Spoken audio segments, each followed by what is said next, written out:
No sé, anoche tuvimos una conversación interesante en el programa del Gato en C5N. Te vi, sí. Con Nora Beiras. Nora decía, la directora de Página 12.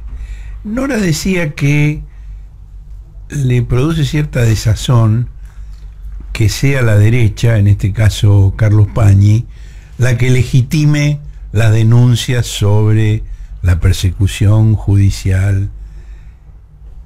Y yo le dije, me parece que no es así. Me parece que no es que Pañi legitime, sino que él no le queda otro remedio que reconocer eso, porque si no, el que queda deslegitimado es él. Y porque estuvimos 4 años legitimándolo nosotros. Y tiene que tomar distancia, claro. Tiene que tomar distancia de la nación. Porque justamente ha habido un cambio en la conciencia social que no se debe a la derecha, sino a medios como los nuestros. Bueno, me parece que hay a veces una discusión interesante. Hay a veces un menosprecio de lo propio que hacemos nosotros y esperar a que lo diga Pagni, cosa que nosotros decimos hace 4 años. A mí me ha dicho gente cercana a Lula, que están ahí al lado de él, y si nosotros hubiéramos tenido esa prensa, Lula no hubiera caído del 87% de imagen positiva al 20 y pico que llegó en un momento antes de empezar esa caravana, porque no teníamos nadie que desmontara las operaciones, ¿no?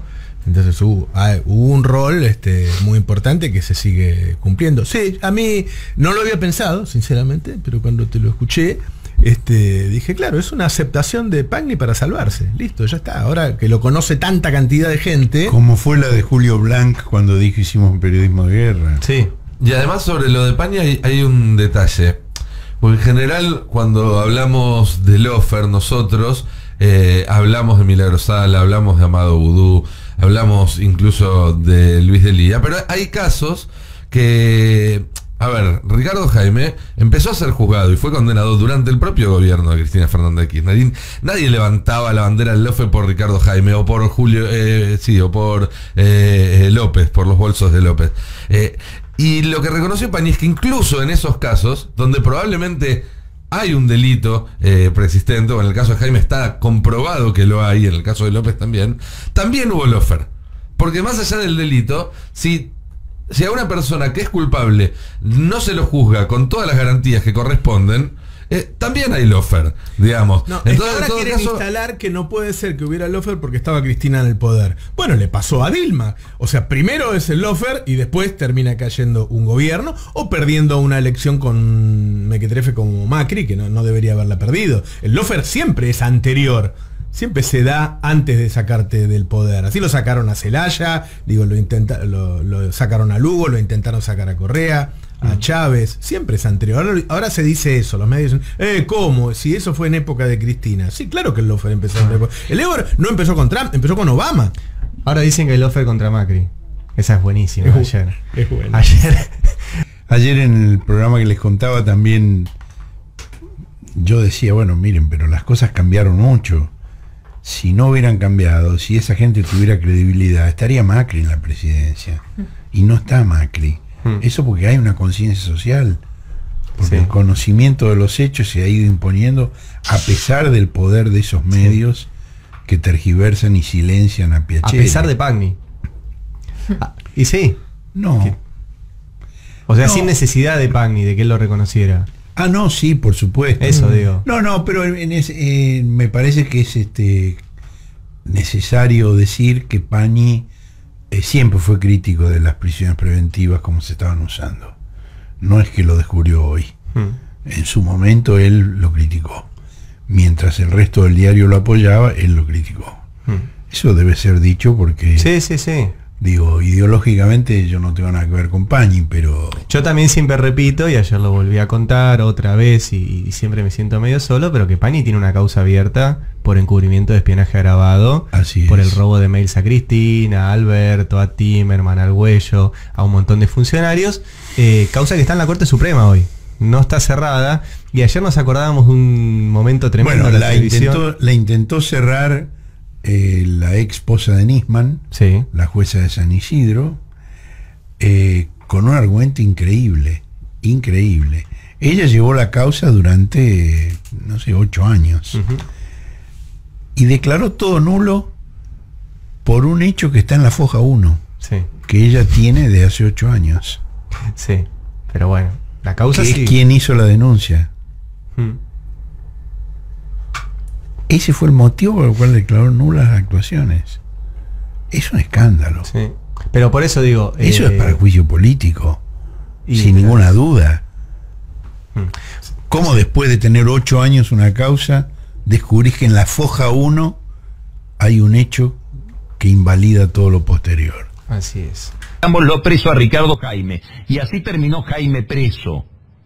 Y la presión de la opinión pública y de la prensa para que hubiera algún castigo respecto de la impunidad del kirchnerismo es lo que hizo que, contrafóbicamente, sobreactuaran los jueces las prisiones preventivas que ahora vemos en muchos casos como aberrantes.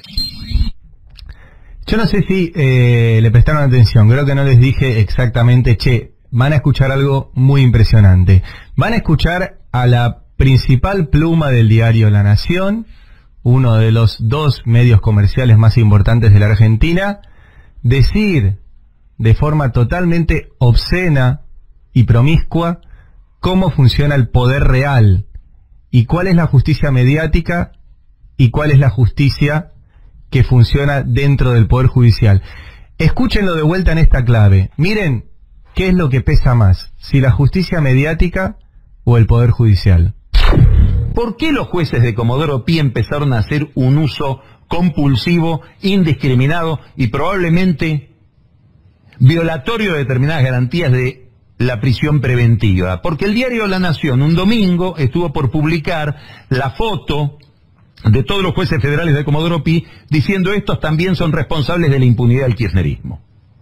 Y varios jueces dijeron tenemos que desplazar esa tapa con otra noticia, metámoslo preso a Ricardo Jaime, y así terminó Jaime preso. Y la presión de la opinión pública y de la prensa para que hubiera algún castigo respecto de la impunidad del kirchnerismo es lo que hizo que, contrafóbicamente, sobreactuaran los jueces las prisiones preventivas que ahora vemos en muchos casos como aberrantes. Carlos Pañi, ¿sí? En La Nación, 2 cosas sobre esto. Teóricamente, según Pagni, porque ahora habrá que ver si eso se puede comprobar, La Nación iba a publicar en tapa un domingo a todos los jueces de Comodoro Pi diciendo que ellos eran los responsables de la impunidad del kirchnerismo. Por lo tanto, iban ellos a ejercer justicia mediática, no solo sobre los exfuncionarios del kirchnerismo que ellos consideran culpables, sino que encima iban a decir que los jueces también eran culpables por no decir que eran culpables los que ellos decían que eran culpables. Así funciona, ¿sí? Tiene mucho más poder la justicia mediática que demoniza y que te dice tal persona es corrupta, pese a que no existan pruebas o a que la justicia determine lo contrario, o como en el caso que ya hemos mostrado, una persona como Amado Vudú termine condenada por el testimonio de una persona como Alejandro Banderola, a la cual le pusieron un hotel a cambio de su testimonio. No, iban a publicar una nota diciendo que todos los jueces no hacían lo que ellos querían que hicieran. Entonces ahí los jueces, según Pañi, reaccionaron y empezaron a meter presos kirchneristas. Esto es claramente una simplificación, no funciona de esa forma. Los jueces tienen otro tipo de vínculos, otro tipo de relaciones y otro tipo de presiones. Lo que sí muestra esto es, una vez más, ¿sí?, cómo mira Carlos Pañi la realidad, cómo piensa y cómo ha operado en esa realidad. Y yo quiero volver a insistir con algo.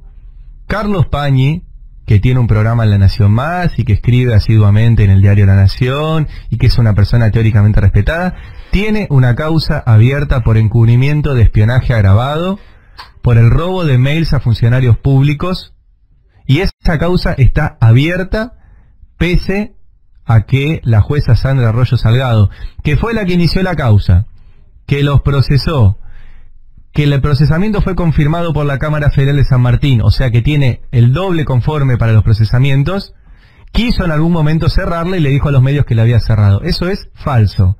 Y es tan falso que ustedes pueden ingresar al sistema de consultas públicas del Poder Judicial, poner la causa 2253 del año 2012, Jurisdicción Justicia Federal de San Martín, y hagan ustedes mismos la prueba, eso es público, y van a encontrar la carátula que dice querellante Héctor Timerman, Carlos Pagni y otros sobre legajo de casación. Esa causa está abierta y está en la Corte Suprema.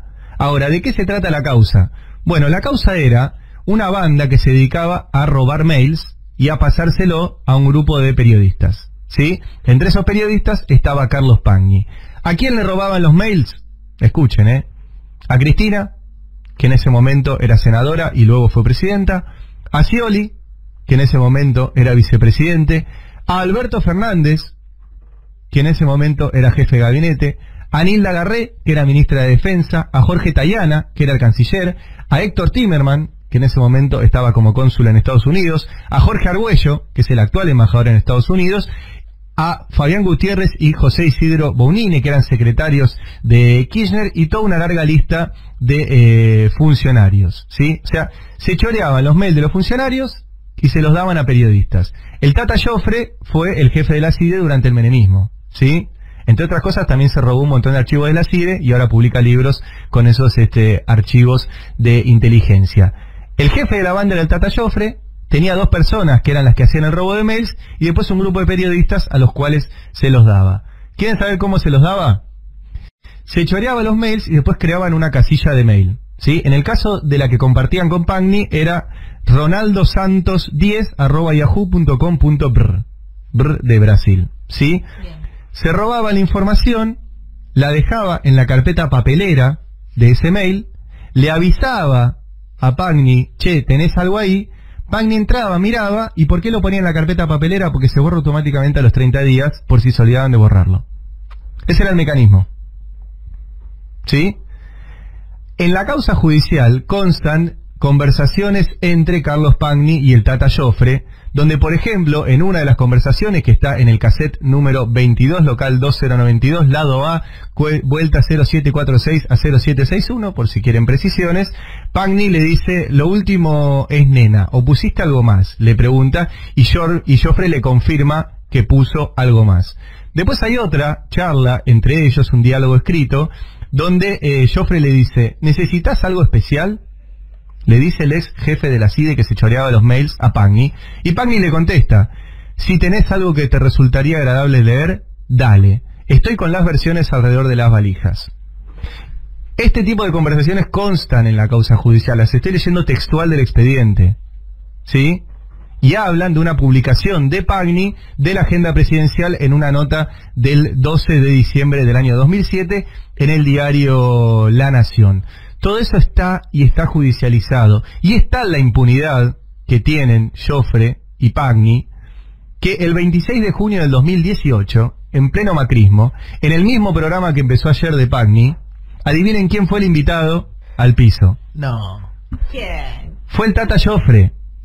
O sea, en La Nación Más hicieron un programa con Pagni que seguía con esa causa abierta, y con Tata Joffre de invitado, presentado como periodista y no como el jefe de la CIDE, que era el que le daba la información que le robaban a Cristina, a Alberto, a Timerman, a Tayana, a Argüello, a Nilda Garré y a otra cantidad de funcionarios.